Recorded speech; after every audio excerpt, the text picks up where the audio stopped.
What is up, YouTube.com? It is your boy, the Healist of Ballers. September 12th, 2019. We're here to predict WWE Clash of Champions. I am personally looking forward to the show. Now, granted, there's a few things that I will discuss in this video that I'm not really too proud of with certain matches and certain outcomes that I think will happen. But I digress. Let's get into the predictions. Let's kick it off with the Cruiserweight Championship match, But side note here, ladies and gentlemen, the King of the Ring Tournament Finals was supposed to be on this show, but they moved it to Monday Night Raw, which is complete garbage in my opinion. I think that was a stupid decision by WWE to do that, which is completely ridiculous. But, Monday will be Chad Gable versus King Corbin, hopefully. It'll be Chad Gable versus Baron Corbin and then the King of Ring Finals, which is still ridiculous that they moved it to Monday Night Raw. Which, anyways, off that subject, let's get into the match. Let's talk about Drew Gulak defending the Cruiserweight Championship against Humberto Carrillo and Lince Dorado. I mean, this will probably be in the pre-show. This is probably in the pre-show matches. So let's get out of the way. I think Drew Gulak will retain the Cruiserweight Championship. He's had a fantastic run so far, and I don't think it's time to take the title off him just yet. I think Lince Dorado is just there to take the pinfall, and the next champ will probably be Humberto Carrillo. So there you go. I got Drew Gulak winning and retaining the Cruiserweight Championship. Into the more important card, let's get into Shinsuke Nakamura versus The Miz for the Intercontinental Championship. And it doesn't say that that Sami Zayn will be in Nakamura's corner, which I think he will be in Nakamura's corner, because why the heck not? Although Sami Zayn got murdered by The Undertaker this past week on SmackDown Live, so yeah, whatever happened to that. The Miz is going to be fighting for the Intercontinental Championship. Miz, in my opinion, has been probably one of the most underrated Intercontinental Champions of the past few years. He's been great with the Intercontinental Championship. I said this past week on the Losers Lounge podcast that The Miz and the Intercontinental Championship go together like bread and peanut butter and jelly, and there you go with that. So I'm going to go with, surprisingly, I'm going to go with Shinsuke Nakamura to retain.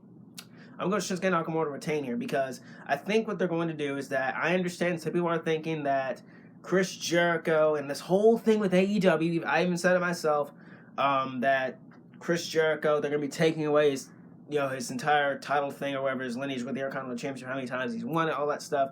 I don't think it's going to happen here. Maybe it'll happen down the line. And personally, I want to see Miz go back to being heel. I hate babyface Miz with a passion. Babyface Miz is gross, disgusting, and horrible. I hate it with a passion. And that doesn't have anything to do with the match, but I'm just want to point that out there with the Miz. I'm going to go with Shinsuke Nakamura retain the Intercontinental Championship. Maybe Miz wins it next month at Hell in a Cell. I can see that happening, but I don't see any champion with this one here. I'm going to go with Shinsuke Nakamura to retain the Intercontinental Championship. Roman Reigns, let's get out of the way. Let's get this one out of the way as well. Roman Reigns and Eric Rowan. This is not a title match, by the way. This could have been saved for SmackDown Live next week or Hell in a Cell next month. But for whatever reason, the WWE is going to get it over with right here on this show. Which, by the way, that is the reason the King of the Ring Finals is on Monday, because this match took its place. Stupid morons. But I mean, it's been the Scooby-Doo mystery. Who attacked Roman Reigns? Who pulled the big scaffolding on Roman Reigns? Who did this to Roman Reigns? It was Eric Rowan. It was Eric Rowan. Whoop-de-freaking-do. The outcome was Eric Rowan. Great. I'm looking forward to the match. Going to be no disqualification. Roman Reigns is going to win. Who cares? Moving on. There you go. On to the SmackDown Tag... Let's talk about SmackDown Tag Team Championships. The New Day! Xavier Woods and Big E will be defending the titles against the Revival, Scott Dawson, and Dash Wilder. This should be a fun match. I mean... It's a Raw team going against a SmackDown team for the SmackDown Tag Team Championships, which, whatever. Excuse me again. Excuse me. Whatever. With this match, I mean, I'm going to go with the New Day to win. I don't think it makes sense to put talents on the Revival, especially what I think will happen at the end of the night with Kofi Kingston and WWE title and Randy Orton. So, I could see New Day lose here, but I don't actually see it happening, as I just said. I think the Revival are going to end up losing. Maybe they'll win next month, and then that'll lead into whatever we're going to do with Survivor Series or whatever. So I'm going to go with Xavier Woods and Big E to retain the SmackDown Tag Team titles, and there you go. Speaking of tag team titles, going with the women. The Women's Tag Team Championships will be on the line as Alexa Bliss and Nikki Cross defend against Mandy Rose and Sonya Deville, a.k.a. Fire and Desire. I'm looking forward to the match. I mean, it should be a fun match. Personally, I'm not a big fan of Alexa Bliss. I like her. I think she has improved. She legit has improved in the ring. You can see it. You can tell. In my opinion, at least. And Nikki Cross is just, I do not like what they did with Nikki Cross. I think it's just I don't like what they did with Nikki Cross and her character. It's just, yeah. And Mandy Rose and Sonya Deville, I love those girls. They're awesome, especially Sonya Deville. I've been a big fan of her ever since Well, actually, I haven't been a big fan of her. Let me retract that. I've kind of seen her improve over these past few months, and same with Mandy Rose, because I used to sour on Mandy Rose, as you all know. But I'm warming up to those two quickly, especially Sonya Deville. So yeah, there you go. This is a random tag team match just thrown together because why the heck not?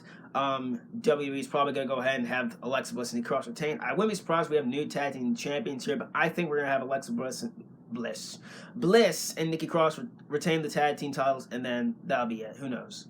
I'm going to go with champs to retain here on that one. Up next, AJ Styles defending the United States Championship against Cedric Alexander, a.k.a. my twin, my boy Cedric. We're not really twins, by the way. I'm just like saying that because he looks legit like me. It's weird.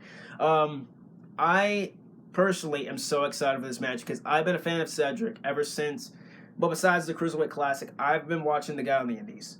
I saw one match of his, and surprisingly enough, the very first Cedric Alexander match I ever saw of him on the Indies was with AJ Styles. And instantly I was hooked on Cedric Alexander. And then he got signed, all that stuff, in WWE and all that stuff. And now he's finally... Cedric has been showcased on Raw these past few weeks, and I've been loving it. It's been fantastic. I'm so happy he's finally getting the spotlight and the treatment that he deserves, in my opinion. He has been doing fantastic work as of late, and I think hopefully the machine is behind him, or Paul Heyman. Someone's behind Cedric Alexander in the back, and I really like what they're doing with him. And of course, he got the pin this past week on AJ Styles, this past week on Raw in MSG. It was a pretty cool moment, which probably means he's not going to win. So I'm going to go with AJ Styles to retain the United States Championship here. It'd be a shock win for me, legit, if Cedric Alexander picks up the win here, but I don't think it's going to happen. I don't think we'll see a new champion here just yet. I think we'll see it in 2 months or more. I think AJ Styles is going to hang on to the U.S. title a little bit longer. So I'm going to go with AJ Styles to retain the United States Championship.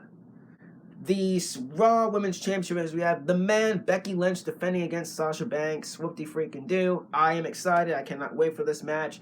The rivalry has been pretty intense ever since Sasha Banks returned on the Raw after SummerSlam and attacked Natalya and ripped her wig off, which was pretty freaking cool.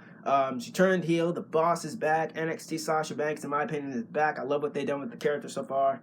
Came back, gave an explanation of why she was back. She wants the title. She wanted respect. Becky Lynch was handed pretty much everything, which I don't think is true at all. And yeah, pretty much. And now Bayley's here. We'll talk about Bayley's match in a minute.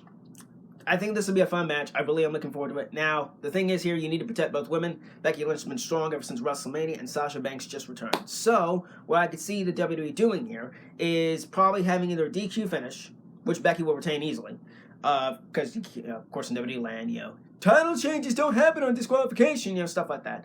Or you could have Sasha Banks just straight up win the match, and there you go, and go to town. But in the end, I'm going to go with Becky Lynch to retain, maybe by submission. I don't know, maybe disarm her or whatever. I'm going to go with Becky Lynch to retain the title here, either DQ or by something else. I think Becky Lynch is going to end up retaining the Raw Women's Championship. I know it'll be Sasha Banks' first loss ever since returning. I understand that, and really hurts me saying that, but I think they're going to keep the title on Becky until Hell in a Cell, where Sasha Banks will probably win the title. So I can see Bayley coming out and being assist. I don't know what's going to happen with that with Bayley. I'll talk about her match in just a sec. But I'm going to go with Becky Lynch to retain the Raw Women's Championship. There is a reason why she is champ. Of course, she's on the cover of WWE 2K20, which beside, I don't think that means anything at all to me. That doesn't mean anything. But I think you want to keep Sasha Banks also in defeat looking strong, so I could see them also doing the DQ finish. But I'm going to go with Becky Lynch to win by disarm her, and there you go. We got, as I was saying, Bayley defending the SmackDown Women's Championship against Charlotte Flair in Charlotte, North Carolina, Charlotte's hometown, blah, blah, blah, blah, blah. You know the freaking rest. Bayley, of course, turned quote-unquote heel. She's not a heel. She is not heel. She's not showing characteristics of being a heel, in my opinion. I really don't see anything about her being a heel. I think she's just a delusional baby face or whatever. Let's say change her music, all that stuff, just do that and drop the kids and whatever, whatever. So with this match, it's a no-brainer. Charlotte Flair is probably going to pick up the win, but also you got to remember that Bayley also just turned heel. So I guess you got to keep Bayley looking strong, but she really hasn't, as I said in the past video, which I did a few weeks ago about this entire thing of Bayley being champion, she really hasn't been kept well and strong as champ ever since winning Money in the Bank. She's just been there. The title's just been on her, and she really hasn't done anything with it, in my opinion. I think she's just had a pretty, I wouldn't say bad run. I think she's had a pretty decent run as champion. It's not her fault, of course. Of course, it's creative. But I think what they're going to have is have Charlotte Flair win the title. I think that's the best way to go, is have Charlotte win the title, and then Bayley can go and, tag team on, Becky Lynch or whatever, I don't know, and help Sasha Banks with everything. And maybe this match happens before the Raw Women's Championship match. Who knows? Who knows what's going to happen? But I'm going to go with Charlotte Flair to win and become the new SmackDown Women's Champion, because because Bayley really just doesn't cut it as champ. I hate saying that. I really hate saying that, because I was really looking forward to her title run.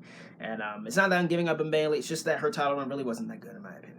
So there you go with that. On to the Raw Tag Team Championship. Seth Rollins and Braun Strowman defending against Robert Roode. Bobby Roode. Doesn't really matter to me. Doesn't matter. Bobby, whatever his name is. We'll go call him Robert Roode. What the heck? Robert Roode and Dolph Ziggler for the Raw Tag Team Championships. I mean, who freaking cares? The titles, the titles. Seth Rollins and Braun Strowman won the titles from the OC. Whoop-de-freaking-do. And Braun Strowman stared at Seth Rollins' Universal Championship, which AJ Styles mocked, which is pretty freaking funny. I loved it. There's going to be some shenanigans. There's going to be miscommunications in this match, which is probably going to cause one to turn on the other. Probably Braun Strowman is going to turn on Seth Rollins. Who knows? But the safe bet here is to put the titles on Robert Roode and Dolph Ziggler. Yes, I said it. Put the titles on Robert Roode and Dolph Ziggler, because I guess that's the safe bet, to go that route and put the titles on them, because it's going to lead to the next match. So I think this match will follow the tag team match, which we're going to be getting into. As I said, new tag team champs with Dolph Ziggler and Robert Roode. I think they'll win the titles. On to the next match, which will have Braun Strowman going against Seth Rollins for the Universal Championship. There's really nothing to say about this match as well. I'm not really invested in it. Rollins really hasn't been cutting it as champ, and once again, I'm not here to hate on Seth Rollins and crap like that. I'm just saying that his second title run, in my opinion, hasn't been that good. And that's saying something, because he's been holding down the brand. He really has. And it's just not cutting it for me. Seth Rollins ain't cutting it for me. I'm sorry. Not sorry at all. Braun Strowman is probably going to be a better champion either. Or probably not going to be a better champion either. I mean, I just don't know what you do here. I mean, here's where it comes interesting, guys. Remember a few weeks ago with The Fiend, I mean, not The Fiend, the Bray Wyatt, Mr. Rogers, whatever the heck he calls himself, telling Braun Strowman and Seth Rollins that he... See you in hell! Which will probably lead to a Hell in a Cell match between one of the two winners here, whatever. That's where I'm thinking this is leading. That's because there's not going to be a winner. There's not going to be a winner at all. There's going to be no winner whatsoever, because The Fiend is going to interfere. I'm calling The Fiend is going to interfere in this match and take out both men, and that'll set up a triple threat inside Hell in a Cell. There you go. Now on to the main event. Kofi Kingston defending the WWE title against Randy Orton. Whoop-de-freaking-do. I'm excited. Kind of. Boom drop. They recreated the 2009 thing from in Madison Square Garden this past week inside Madison Square Garden. Stupid. Randy Orton said bullshit, which was freaking funny as heck. I just don't care anymore about this rivalry. It's just fallen off the rails. That's why I was saying Randy Orton could become WWE Champion, but I don't see it happening at all. I don't see Randy Orton being the one to take down Kofi Kingston yet. Kofi is going to retain here by the inch of his teeth. Kofi Kingston is going to retain here, I predict. Kofi retains here. Next month, by the way, how does he retain? Disqualification. He's going to let his emotions get the best of him. Orton's trying to target his family. It's basically the repeat of AJ Styles and Samoa Joe from SummerSlam last year, folks. And Kofi Kingston's emotions are going to get the best of him. All that stuff is going to culminate in the Hell in a Cell, where the rivalry officially ends. Randy Orton wins WWE title next month. Either that or the SmackDown on the first episode on Fox. Who knows? Randy Orton will become WWE Champion very soon. Just not now. Kofi Kingston's going to end up retaining, and he's going to do it by losing his temper. He's going to get angry. He's going to let his emotions get the best of him. And he's going to, attack Orton with something. Who knows? So I'm going to go with that. Kofi Kingston retains the WWE title by disqualification, and there you go. So that's it, guys. If you enjoyed the video, that is my predictions for WWE Clash of Champions. If you enjoyed the video, I really hope you did. Sweet that like button down below. Subscribe for videos like this one. Follow your boy on Twitter at HeelBattler, Instagram HeelBattlerYT. Turn on notifications so you can get notified every time I upload a new video. And I will see you all next time. Sweet. Peace out. I'll see y'all Sunday.